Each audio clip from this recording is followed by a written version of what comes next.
All right, good Friday morning and good rollover expiration week is upon us, and market continues to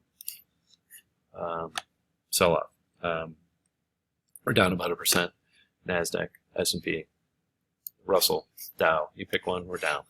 I just want to talk a little bit about kind of the macroness of the charts. You know, a lot of people get caught up in the TPO and the real micro nature of it. You can see on my charts on all time frames, I'm not getting into, you know, opening drives and things like that, showing A, B, C, D.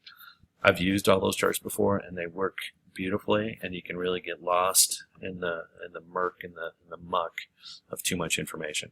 So the reason I point this out is I like to look at it from multiple perspectives, and you can see here right now that, for example, we've been talking about this anomaly trade. Remember this Tuesday night midnight trade? We've been talking about it for well over 3 weeks. And if we continue to fall today, like first hour, you know, we're almost done with. If at 7:30 we're still pushing lower, we haven't bounced and tried to come back up, it's very possible today that we could be trading down here at 43.80 to 4,400. Why do I say that? It's right here. I mean, you can see it as clear as day. There's a hole. We've been talking about it. This opportunity. Oops. Give me a moment. It's not letting me draw, but anyways, this opportunity to be involved in this market is shaping up very nicely. Possibly, again, it's probably not going to be an early trade. It's going to be a later trade, just because we've gapped it down so big. But usually these gap downs tend to continue. You can see it even in the S&P.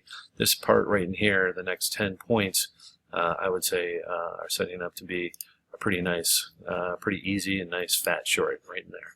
So we're doing that on the S&P, but on the Nasdaq it's even more prevalent. And recall, this is an hourly chart that I'm looking at. Okay, so this is taking into volume, and they're pushing it right now, and we're coming to this level. And again, I wouldn't be surprised if we bounce, but if we don't, and if you're not already short, any bounce now, really, up to up to 4,500 today, if you're lucky enough. If you're not already in, you may have missed it. But the trade still looks to me like, you know, they could take this whole thing, and they will. It's just a matter of when. Might not be today, but this whole area here from that 4,450 all the way down to 4,400 at least. That's the easy part of it. And again, you can see it's probably going to come right to the top of that level. And again, it pushed through 58, and I've got some sells all the way up here on any bounces here early. So early bounces should be sold. This thing has to be cleaned up, because this whole action, remember, was all European BS from here all the way to our open, where they squeezed a little bit more. That whole move is where we are. You know, we went to 44. That move got you to 44.40. We at least have to clean that up. So we've never come back and tested any of this.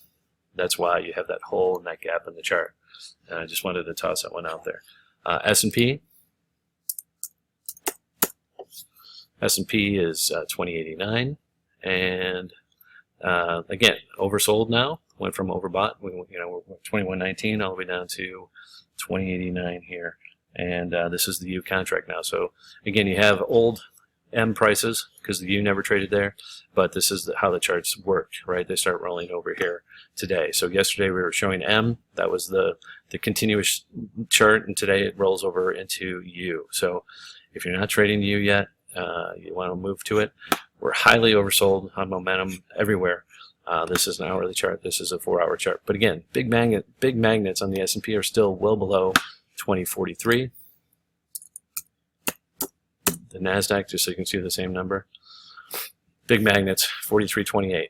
Folks, we will come back to that. This will be cleaned up. If it's not today, it's next week. If it's not next week, it's the following week. It will be cleaned up. Okay, so we spent 3.5 weeks trapping a lot of longs, and now they're going to finish it up.